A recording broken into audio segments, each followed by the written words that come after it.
All right, we are going to go ahead and get started. As I say, uh,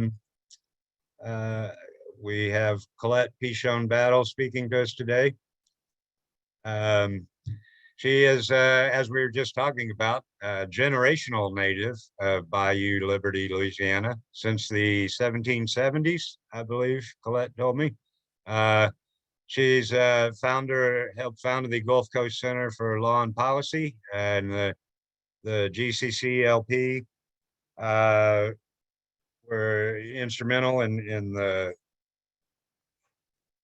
Green Deal for the Gulf South. Right now, and I think she'll probably mention this herself, but partner of vision and initiatives at Taproot Earth.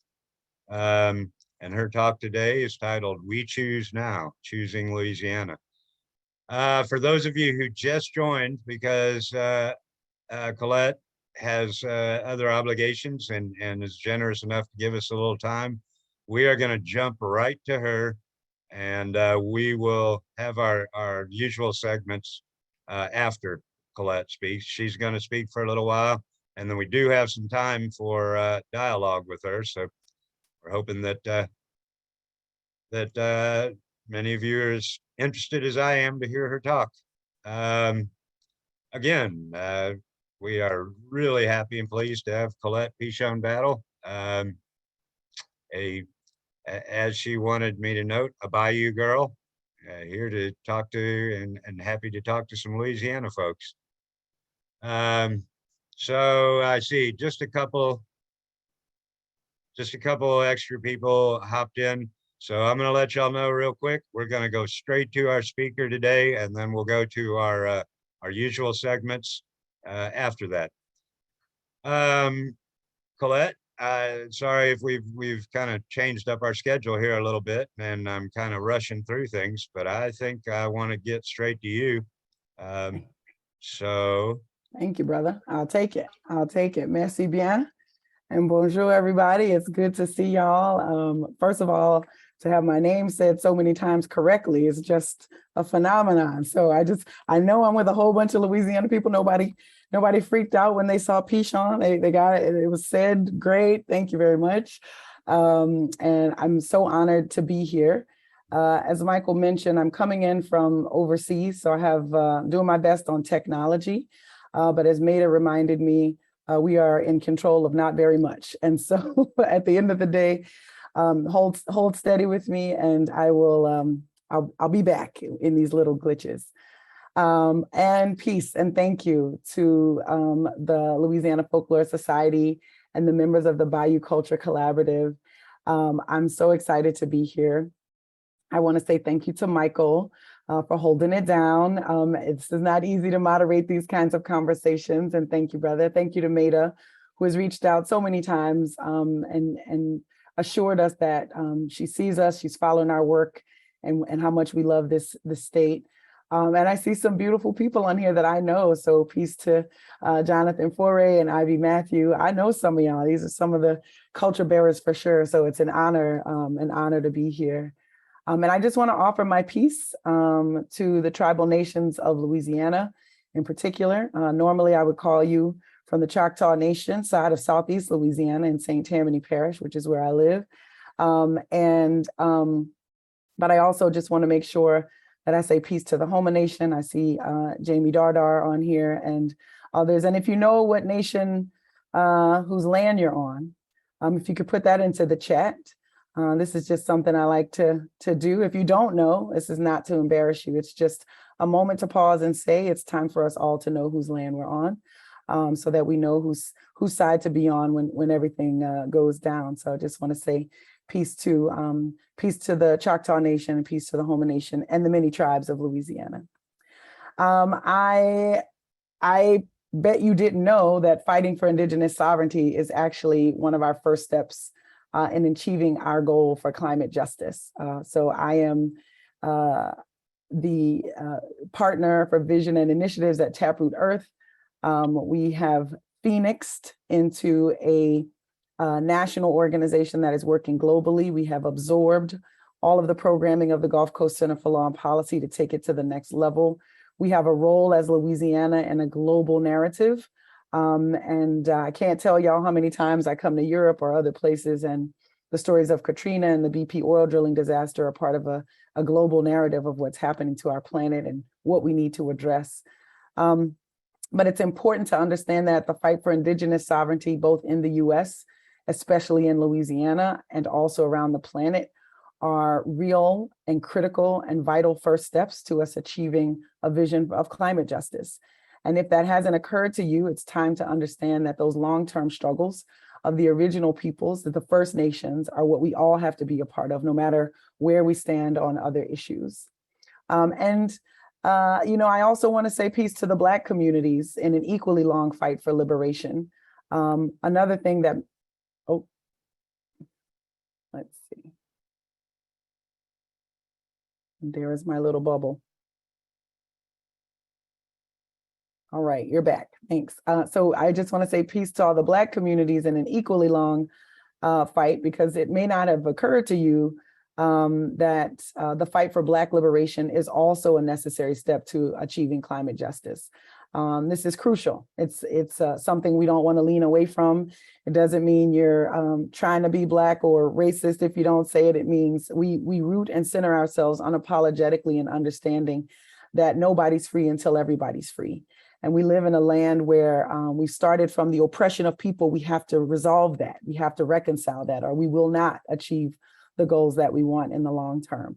So indigenous sovereignty, Black liberation, these are things I want to offer with love to all of you to consider as you continue your work to preserve the culture of Louisiana, to lift up the value of our state and our people. These are important elements for us to consider as we go. And it's my reality as a Southern Black Bayou girl whose community was destroyed by Hurricane Katrina, mostly because it was weakened and made vulnerable by generations of divestment, exploitation, and extraction. It's my reality that brings me to this work every day. I was a corporate lawyer.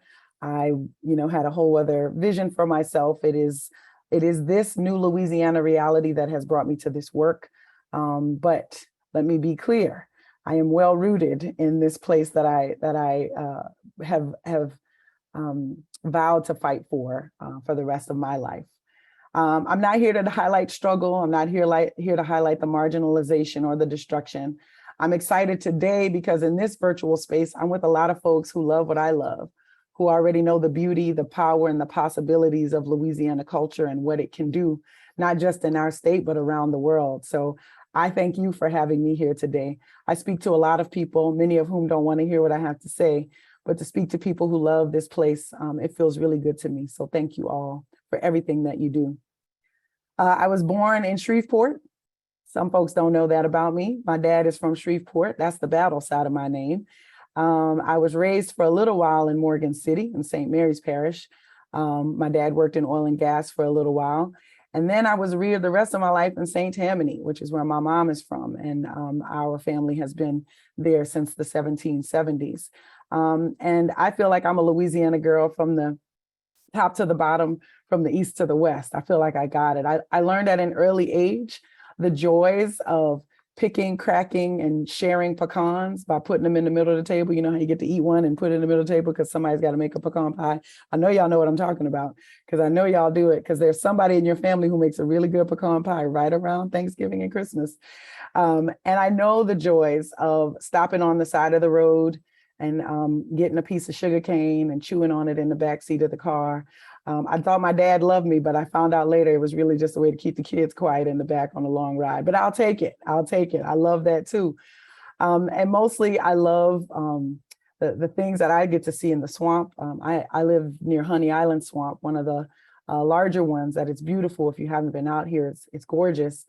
But I just get to see every morning alligators and turtles and fish and things that are alive. And it gives me what I need to keep going. It gives me inspiration.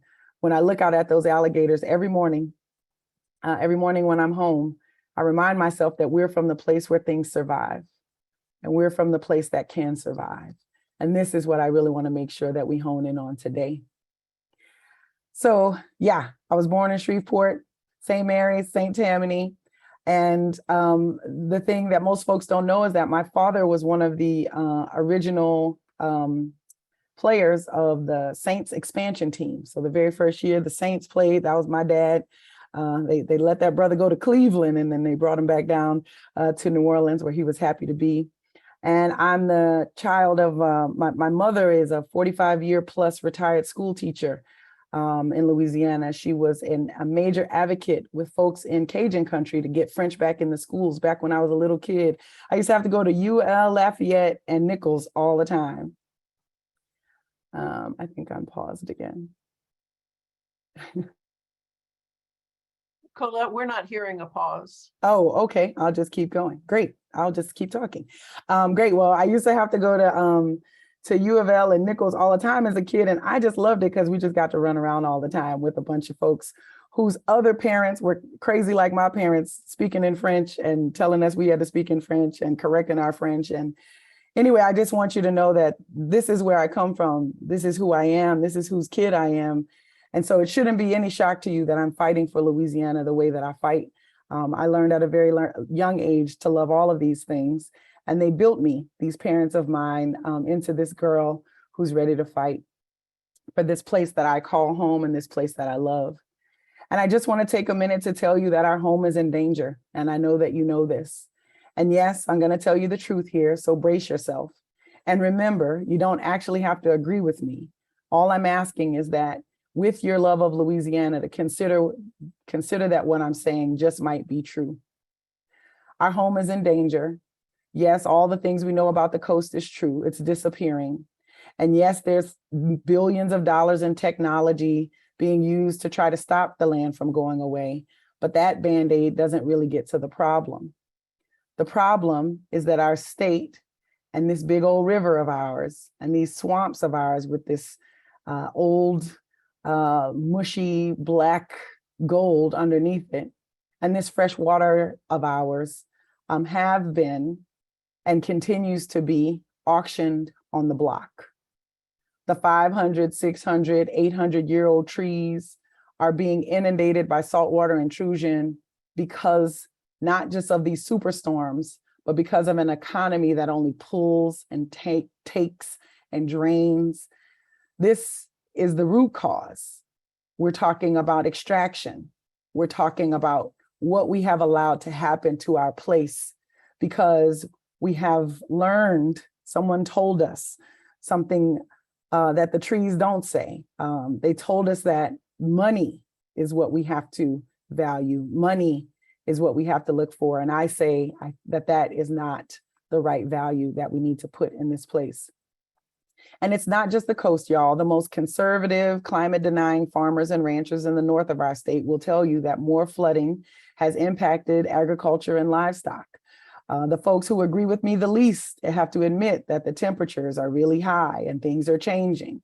I don't need this to be a political issue. It's not. It's about our lives. It's about our home. It's about our place. And that's really what we have to have the courage to do, is redirect to the problem, not the politics. And that's why I'm happy that folks like y'all exist. These generations of political and corporate leadership have sold out our state to extractive economies. And I'm not just talking oil and gas, but I am talking oil and gas. Of course, I'm talking about corporate agriculture as well. I'm talking about private prisons and federal holding spaces. How can we live in a place with so much natural resources? How can we live in a place that's so rich and so many of our people be so poor? The only thing they have more of in South Louisiana, in all of Louisiana, than poor Black people was poor white people. And I understand what is happening politically to those folks who are feeling the strain of this economic system that has us all gasping for air. We are in the same situation, but there are corporate interests that are actually stroking the fires of racism, discrimination, and fear. And that's what we're fighting against.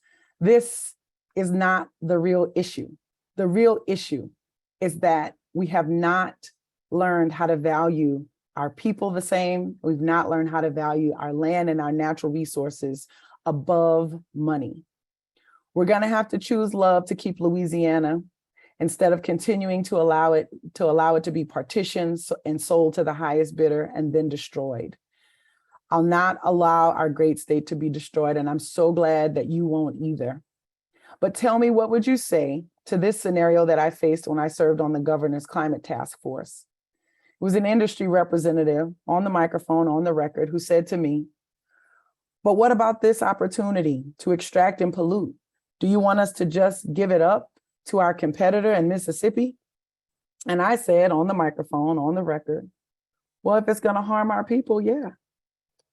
And the whole room looked at me crazy, as though an economic benefit was somehow anywhere close to keeping our people safe and keeping our state intact. And for me, it was such an easy answer, but that moment haunts me. I think about that moment all the time.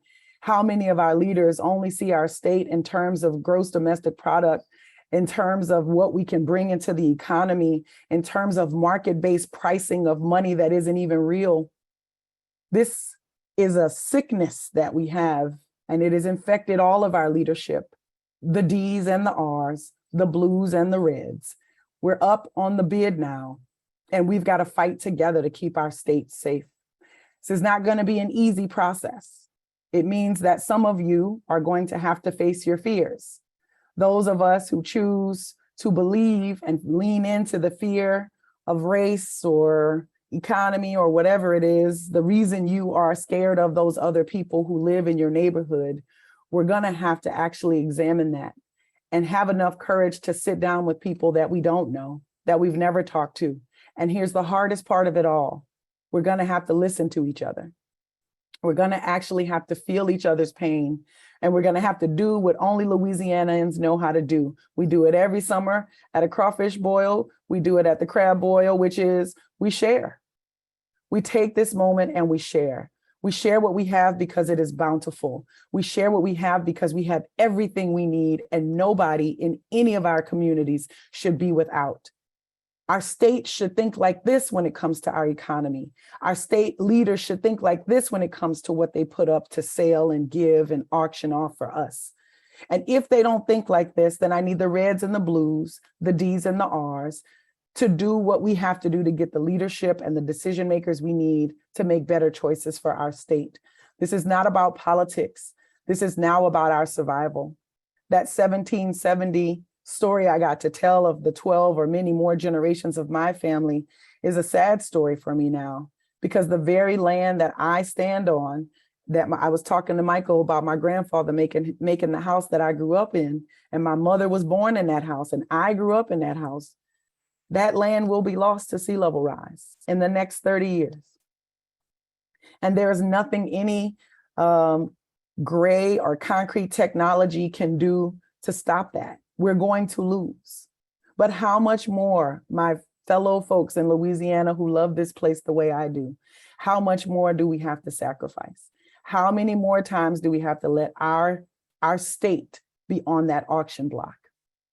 We have to learn hard lessons from history. You can make it off the auction block. You can even get free, but we're going to have to do it together. And it might take a rebellion or two. I prefer a revolution.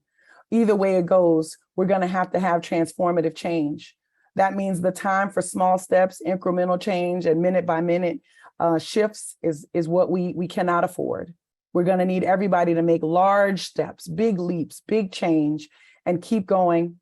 And when we get scared and when we get nervous, we're going to have to lean into the thing that is the best of us, which is our Louisiana-ness, our down-homeness, the ability to say funny names spelled funny ways, the ability to eat strange-looking things, taste delicious. We know how to do the hard thing, which is trust the traditions that we are from. Our traditions say that our trees are worth more than that oil and gas that they pull out of the ground. Y'all know it and I know it. I know many of you have driven to see these 800-year-old great oaks. I know that many of you have gone to mourn the disappearing of our cypress swamps. I know that so many more of you taste the bounties of this state every day, sing the songs, and advance the culture. That's why you're here. And it is our culture that is going to save us. We need to choose new songs about what we love about this place. We need to choose crawfish and crab boils that celebrate not just our current bounty, but the future of our state. We need to choose folks who are afraid of each other to sit and have a beer and listen to one another. We need our artists to choose to reconnect our art to our culture. And we must declare that neither our culture nor our natural resources are for sale, not anymore. We have to choose Louisiana's future using a different lens. And we're going to have to value everybody equally. We have to choose people over profits. And we have to come to new decisions about proposed technologies that might work if they come online in the next 20 years. But if they don't work, will pollute, poison, and harm the same people who have borne the burden for so long. We've got to do this different, y'all. And this takes courage. It's going to take time. It's going to even take a few tears and probably most certainly a few arguments. But this is why we have the crawfish and the pecan pie, just in case that occurs. We'll get everybody back on track. What I know for sure is that you're the folks I want to fight with. You're the folks I want to fight on alongside of. You're the people I want with me, because at the end of the day, we're going to have to make one case and one case only. We love this place and it is worth saving, and it is worth more than any money and any dollar can buy. And if we can agree on that, I don't need to agree on much more. I'll convince you later about my other arguments of other things. But on that one, if we agree, we can win. If we win, we can survive. And if we can survive, then we can change the trajectory of this climate crisis. And we can become not a sad story of this global narrative, but one of pride, one of promise, and one of potential. I'm so grateful to be here. I'm going to stick around. I think we get to talk a little more. Michael, I'll hand it back over to you, but I just say thank you to all of you for hearing me. It's from the heart. It's all I got. And this is the place I love the most. Ashe.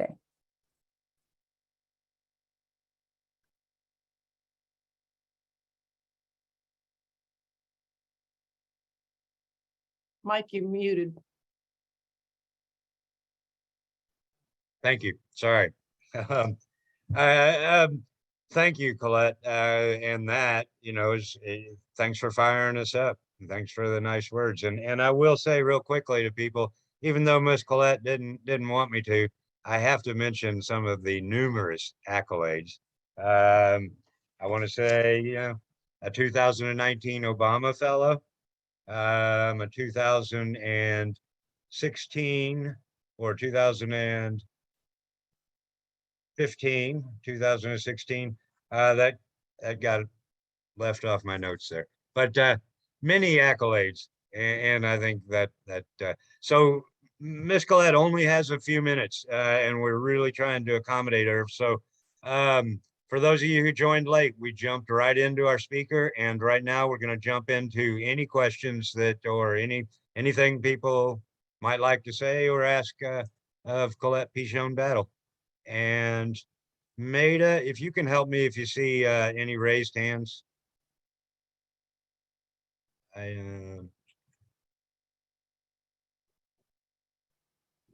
Anybody? Why don't we go to gallery? Why don't we take down the contact information that's in the chat if anybody is looking for it. Okay, we do have a raised hand from Gary LaFleur. Okay, I hate to monopolize the conversation, but I appreciate you being here, Colette. And I was wondering if you could tell us about Taproot, exactly what that agency is doing. I love it. Thank you for that question, Gary. So the Gulf Coast Center for Law and Policy got started after Hurricane Katrina, and for about 16 years really worked the Gulf South in building multiracial alliances to address the climate crisis. We were the first organization in the region to have climate justice in our mission. As of July 1st, we have phoenixed the Gulf Coast Center for Law and Policy into Taproot Earth, which means we've absorbed all of the programming, content, and relationships. And we've been building out a broader piece of work that doesn't just have us working in the Gulf South, but in fact now has us working nationally. So we went from being an organization that had just a couple of consultants that we were trying to make sure it could feed their families, to now having 26 staff and deep relationships in our tribal and Black communities in particular on the front lines of the climate crisis. Our work is absolutely to build more networks. So we anchor Gulf South for a Green New Deal, which is 350 organizations across 5 states and Puerto Rico to advance climate justice in the South. We also have been co-chairing a national water equity and climate resilience caucus. We're building out a global Black climate leaders network with folks from the Black diaspora to make sure that we're not just getting ready for what's coming our way, but investing in solutions from the front lines. We're going big. We're doing something a little strange. We're only going to exist for 7 years through 2030. For those of you who don't know, 2030 is the point of no return in the climate crisis. If we have not made significant reduction in the greenhouse gases that we emit, 2030 is going to be that time where our social, economic, and other systems are literally going to have to shift from defense to food, from what we do every day to how we live. So this organization is only going to exist for the duration of that time. And at 2030, we feel everybody needs to reassess. So we're here to be a finely tuned instrument in the fight for climate justice. And we're rooting ourselves. Taproot is the route that goes straight down. I know I'm talking to a bunch of Louisiana folks who already know this stuff, but it's the route that goes straight down and the other roots grow out from it. That's what we're going to do. We're going deeper into our community, into our tradition, into our heritage, and we're building out from there. And we hope to bring the planet into a particular shift. We want to play a small role into making big change so that we can all survive. Thank you for that question, Gary. Appreciate Thanks. that. Thank you, Gary. And Simone, I saw another hand up earlier, but Yeah, I was gonna say, I think, was it Thor? Somebody had their hand up before me. No, it's already been answered. Oh, well, thank you so much, Colette. I was reminded the other day, somebody was talking about hope and optimism in the climate justice movement and how those words get overused. Same thing with resilience. And I just feel like your words are powerful and filled me with courage to keep going. So that was really cool. I was wondering if you could talk a little bit about how you approach and maybe how other collectives, groups like this should approach that, trying to get it more transformational change and not incremental, because I think that we sometimes fall back on trying to make small steps, do something that's practical or pragmatic. And like what we've seen with the new climate legislation, the result can be continual harm to frontline communities. And so how do we advocate for change that's not compromising in that way? And maybe what can a group like this help to be that voice and support for climate justice groups like yours? Yeah, great question. Thank you for that. And I just to hope and resilience and such. Those are words we know, but now is a time for words we need, and courage is that word. I'm glad you could hear that courage piece, because that's really the answer to what do we need to do first. Is we need to have what the Jimenez principles call a commitment to self-transformation. The truth of the matter is, when we get to this problem, we always look out, point at those people, point at that company and say, they're doing it, tell them to stop. But the truth is that we are the consumer base, we are the electorate base, and we are in charge of our state. I come from a tradition that says, I am my brother's keeper. I am responsible for what happens here. We are responsible, and we cannot act like that our middle class voting bloc in the state of Louisiana is not an active place where people seek approval. And if there's one thing a group like this could do, I would say, before you go help the organizations and the poor people over there, like, if you could just change representatives, that would be great. I mean, if you could just handle that problem, we would just really appreciate it. But I think there's something to do here, right? There's something around validating the calls from the ground. And what we need time and time again from groups like this and other groups, because I'm just looking out, I can't see everyone. Some folks their screens are off, but I'm just looking at the screens I can see. I don't look exactly like me, I'm just saying. The truth is when it comes to people like me, they need people like you, because unfortunately we live in a society that doesn't believe people like me know what we're talking about. I have to throw out my JD and my ESQ and then I make them listen. But you know, I'm a Bayou girl. Who likes to do that? We don't like to do that, but I will. And what we also need to know is that the environmental justice organizations that are out here fighting for their lives have organizations like this saying they are telling the truth, listen to them, and stop harming them. If nothing else, amplify and confirm and affirm. That is the easiest thing you can do as an ally, especially a privileged ally that might not have to believe or understand the reality of so many environmental justice communities in our state. So I would just say one thing you can do is commit to your own self-transformation. One thing you can do as a group is stand behind, amplify, and get behind these folks who are fighting for their lives. And if there's one thing to really pay attention to, is these upcoming elections, where I really don't care what letter is after their name. I really don't, y'all. I really don't. Y'all from Louisiana? I'm from Louisiana. You got D's and R's in your family. I know you do, because you're from Louisiana. And so do I. We're as Catholic as the driven Catholics know. I got a lot of R's in my family, but at the end of the day, I need everybody to understand and acknowledge this is the problem. This is a problem facing, like, our existence is in question. And if there is not a moral moment, if there has not been a moral moment, and there have been many, we at least have to see this one as a moral moment where you have to go above those identities and go only to our humanity and do what has to be done to save our state. So I get a little passionate about folks asking what to do, because mostly what I want to say is if you could just get your people, that would be great. I'll get mine, you get yours. Let's meet up at the Crawfish Boil and celebrate this victory together. Because we got a lot of people coming down to help, but it's not helpful if we still dealing with the powers that create this reality all the time. Thank you, sister, for that question. Thank you, Colette. And Colette, let us know if you need to hop off. But Reverend James? Colette, you have me laughing. Thank you for that. You mentioned the representatives. And you also said you're somewhat concerned when people ask you for tips or something like that, but I'm going to ask you for some tips. All right.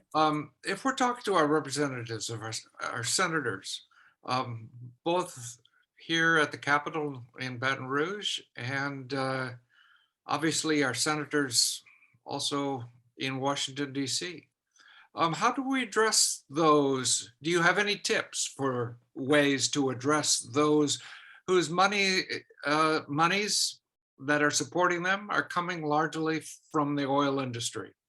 Mm-hmm. Any suggestions? Yeah, that's a great question. It's a fair question too. You know, how do we fight and win as opposed to just fight? That's what I heard in that question.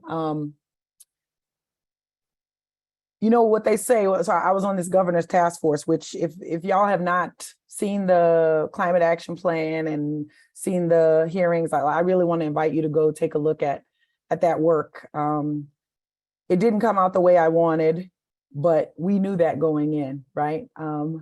There were a couple of community voices and a whole bunch of industry voices and a whole bunch of folks who roll with industry. And we knew what that battle was going to be, but we also knew we couldn't not speak the truth. And that was often my job. And I appreciate that job, actually. I thank God for this position, to be honest.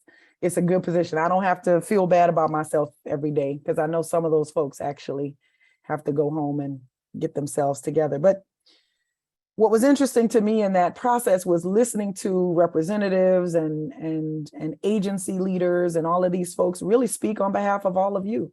The people of Louisiana don't want. The people of Louisiana don't wish to have. The people of Louisiana have not said anything against. And I'm thinking to myself, well, is that true? Are we that quiet? And there's something that I had to realize, which is going to be a little painful as I say it. So please receive it with the love in which I intend, which is we are quite comfortable. And privilege allows many people to just not have to even pay attention to things. The truth is we are silent. The best way to go to talk to one of these senators is with a whole bunch of people. do your town hall meeting where you're gonna control the agenda as opposed to just listen to them tell you what they've done for you. Truth. I'm watching those of you in Southwest Louisiana. You've got a in-state congressional race of a person who like voted against everything, and now now he's claiming all of the stuff that happened. And you have a Homa Nation woman running against him. I don't even know if you know that in Southwest Louisiana. But the bigger answer to this question is we've got to go in with statistics and data. We've got to go in with many voices, and we've got to go in with the experience that you know to be true and they know to be true. All of y'all have been through these storms. All of y'all know what it is to go without electricity or food, or to be worried about somebody on your street, or to be worried about your people and see if they're all right. They need to hear you concerned, because as far as these elected officials are concerned, y'all haven't said anything. The people who vote them in haven't yet said it's too much. And until they hear that, they're not going to believe it. They're not going to believe me. They're not going to believe my colleague from the Homa Nation, but they'll believe some of you. And I think, I want to encourage you to go in, Reverend, literally with your collar on and the whole church, and let's get some of these folks to account to the people who believe in a higher power, even higher than these leaders. I also just want to mention that, oil and gas is tough, man. It's tough. It's the most lucrative industry on the planet. We're up against the most well-resourced companies on the planet. Us. It's like, how many of y'all? It's like 47 of us against them. That's what we got. That's the odds here. But we're going to have to believe in miracles again. And we're going to have to believe in the power of each other again, because there have been in the history of the world and the history of my faith tradition, there have been bigger and greater battles than this that the little guy has won. That's us. What we're going to need is a precise hit, just in case you're taking my reference here. If we're going against a big giant and we the little dude with a bow and arrow, we're going to need a precise hit. That means we can't keep doing all of this like I feel like I should say this emotional thing that I want to say. We need strategy.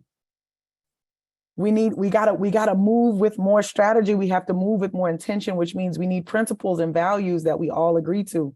When I start off by talking about indigenous sovereignty and Black liberation, it's because I'm trying to ease you into some principles that I need you to really absorb and put at the center of your body. We are on somebody else's land, and Black people are not free, and that is part of an extractive economy that now lends itself to fossil fuel drilling and extraction. This is not about greenhouse invisible gases. This is about the economy that we uphold and don't want to say too much about, because our 401ks are doing kind of good. The stocks are kind of behaving well. And even with an idiot in the presidency, the money looked good. So we'll be quiet. We can't be quiet. Not even when our money is doing good. Not even when we're comfortable. If other people are being harmed, we have to say something. So I say to these senators, you got to do it again and again and again, because oil and gas, they have lobbyists talking to your representatives every day. When I went to the climate talks in Scotland, the only people who had more badges than civil society was oil and gas. They could get into the decision makers more than the people could. This is the UN. This is the UN. This is your state legislature. This is our national Congress. Right now, it's controlled by these companies who say profit is the most important thing. But I know I'm sitting with a whole crew of people who believe trees are important, who believe music is important, who believe gumbo is important. I know what you believe because I believe it too. And we are dealing with people who have been detached from these very valuable things. They did not get the benefit of your grandparents like you did, or my grandparents like I did. They didn't sit on a step and watch all of these birds come through and have to learn sounds and flight patterns and stuff. We got to remind them. We got to bring people back in. We have to reconnect. And we have to remember that everything you've learned, everything in your head right now, everything you've learned is wrong. It is incorrect. It is rooted in a philosophy that is meant to harm and cause disproportionate impacts. And that's what we're seeing. That's what we're seeing. And that's what we have to have the courage to shift. We got to tell them the truth like that, y'all. We don't have to yell and we don't have to hit. But we do have to have the courage to tell the truth over and over and over and over again. Ashe.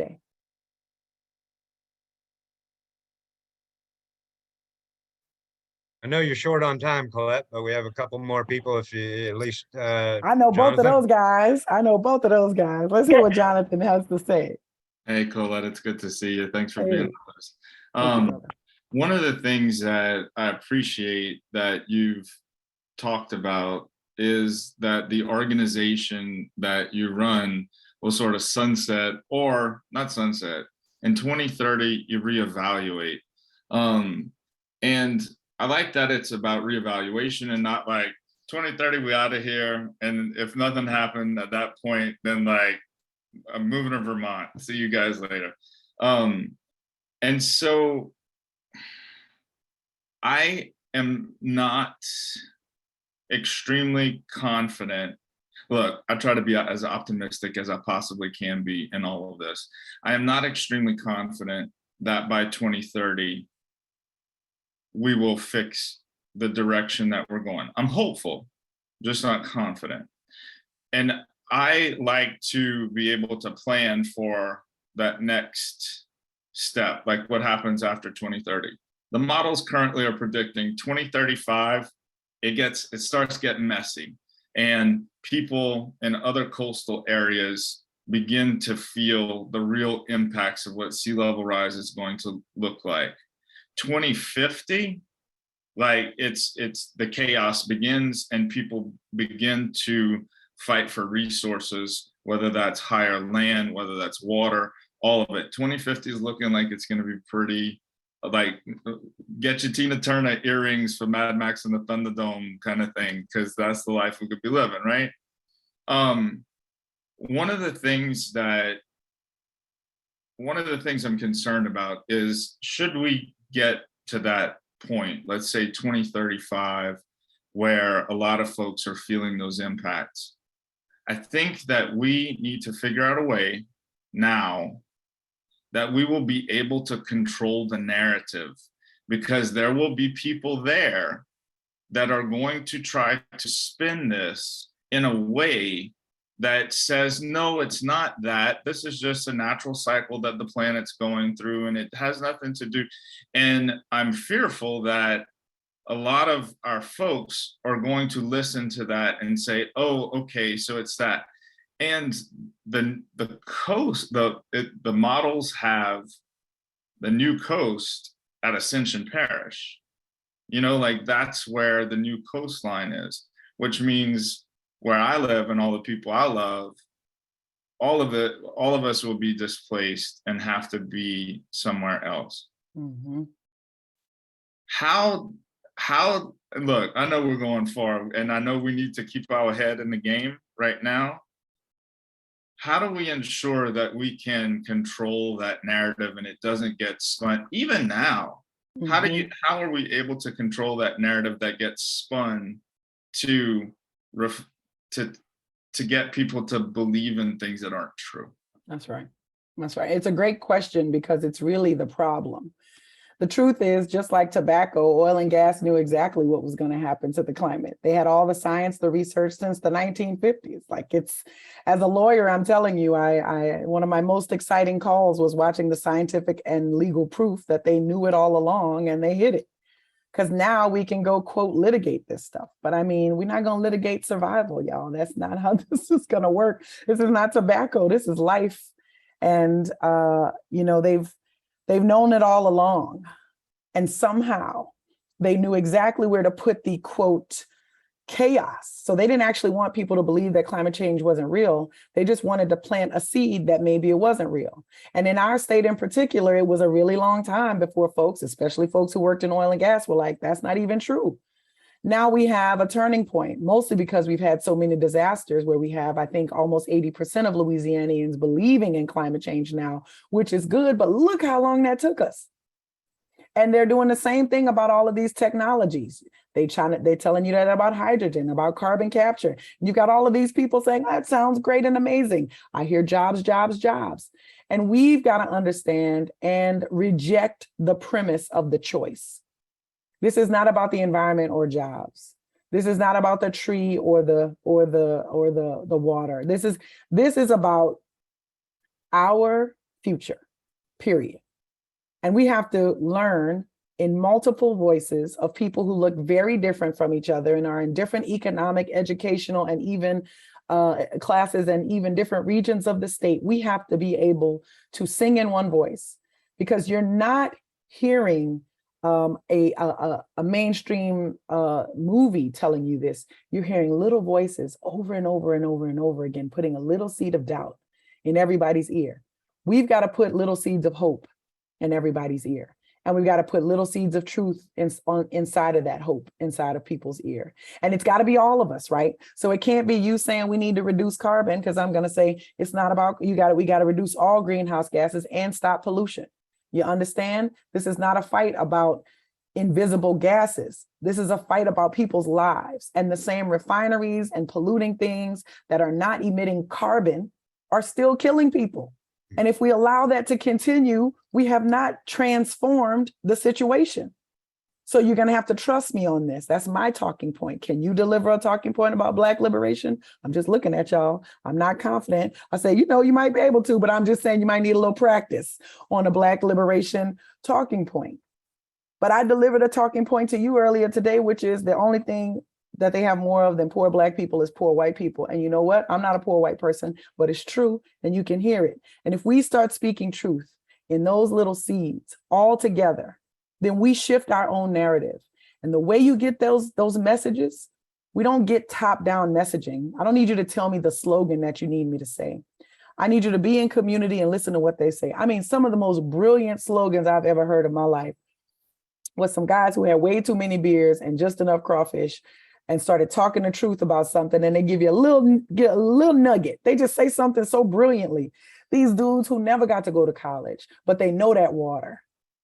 They know what's happening, and they have it in their own language. We have to start using the language that people know and understand, which, by the way, does not contain the word climate justice or greenhouse gases or carbon, just FYI. But it does contain love, home, people. Those words it does contain, and we have to get our talking points together. And when the front line puts out what we need to say, we need organizations like this spreading it all around.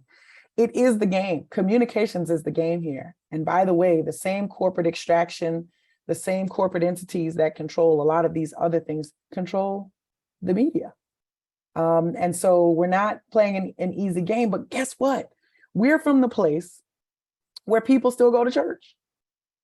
We're from the place where people still talk at the grocery store. I know, because I always try to go to the grocery store and somebody is literally talking to me about something at the grocery store. We're from the place where we haven't lost what a lot of the rest of this nation has lost, which is our ability to connect with each other. We know it. It's in us. You hadn't practiced it in a while, and COVID didn't help. But you got to get back in the practice of talking to people, listening to them, and making sure that what we're doing is putting the truth out there. And we got to do that together, and we got to do it with some precision, and we have to do it quickly. And we do have to prepare for the future, y'all. This is going to be bad. The only thing people are going to want more than oil is water. And guess what we got? That's coming too. You think this is going to end with Black people dead in floodwaters? No, that's not how this is going to end. This is going to end in war. Because we're talking about water and food now. So we have to prepare for this. And we have to make sure that what we're doing is preparing that everybody has what they need. And we do it all the time. We know how to do it. We know how to be poor in the bank account and rich in the community. All of y'all know what I'm talking about. I've been to those crab boils. I've been everywhere. And everywhere I go, that culture is the exact same. Come on and eat. Sit down and rest. What do you need? We got it for you. You're welcome here. That's what's going to help us win, y'all. And not very many other places in the United States and around the world have it, but we do. That makes us important to this global narrative. That makes what we say important to how we get to change. Thank you. Fred, I'm sorry I didn't get to you, babe. It's good to see you. I have to jump to another meeting, but this is an old friend of mine, y'all. Fred Wardlaw. Good to see you, babe. Thank you so much, Colette. Thank you. You know, we've got some pretty fired up people in this All group, and right. I'm sure you fired them up even more. So we sure appreciate it. Everybody, round of virtual applause or otherwise for Miss Colette, and thank you so much. Thank you. Merci beaucoup. Merci à tous. I appreciate it. Thank y'all. And keep praying for me, y'all. We're Yeah, going up against some big fights, but I'm ready to go. Well, we're behind you. Ashe. And we're next to you too. Ashe. Thank you. All right. Thank you, Colette. And see you again soon, hopefully. Okay, for those of you who might have joined us a little late, that was Colette Pichon Battle, and she had some time constraints, so we wanted to give her as much time as possible, and we just jumped right into that. So if you give me a second, we will kind of get back to our usual programming. But let me see. Let me get to. Here we go. I guess at this point, whoops. At this point, we will. Well, we're almost at the end of our hour.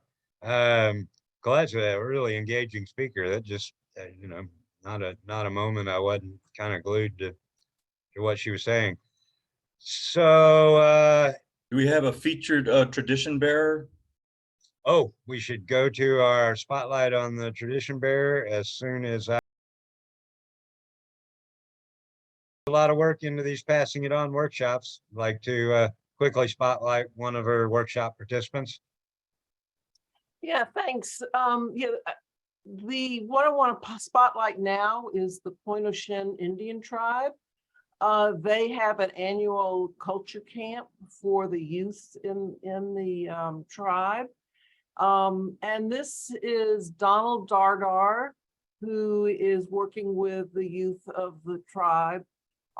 That's, if y'all aren't familiar, he's talking of, he's talking about trapping, and this is stretching a hide, probably a muskrat because it's a small stretcher, but possibly a small nutria, I suppose. But anyway, they did this in 2019. And thanks to Teresa Dardar, their chief, for providing this and working with me to help make this happen. Be aware that I have funds for the coming year, and really hope you contact me if there is a tradition that your community would like to pass on. That's the whole point of these funds, which are, by the way, from the National Endowment for the Arts and the Louisiana Division of the Arts. Thanks, Maida. I'm putting in the chat information about the tribe, and note that LPB has a documentary that's on YouTube now, if you're interested in learning more. Thanks, Maida. Well, as I said, we kind of hopped right to Colette, and so I think this slide's a little redundant. And again, Colette had some time constraints, so we weren't able to get her to share her hope for the coast. But I think there was a lot of hope in her address, in her presentation. If anybody has some quick announcements, I'm going to talk about the working groups real briefly, and Maida is going to talk about the position statement. For those of you who have to leave, those things can both be, information on both of those can be found at louisianafolklore.org. Are there any other announcements? All right. I would like to quickly note that and I'm working to kind of merge some of the working, I'm merging some of the working groups. And I'd really like to encourage anybody who wants to attend the Culture and Coastal Planning Groups meetings, which are every 2 weeks. Those guys are really forging ahead with some stuff. And, if you have any interest in those things, please join them. Some of you are with the Ecology and Culture Working Group, and you might be particularly interested in what they're doing in the Culture and Coastal Planning Group. The Artists and Tradition Bearers are meeting again on September 21st, and they're doing some exciting stuff too, if y'all'd like to join. And then I know David Cheremy is working to schedule some meetings for the Languages of Louisiana and the French language and curriculum and preservation group. So just real briefly, I wanted to let you know about these meetings. Go to louisianafolklore.org for more information, or you can email me directly at saundersbcc@gmail.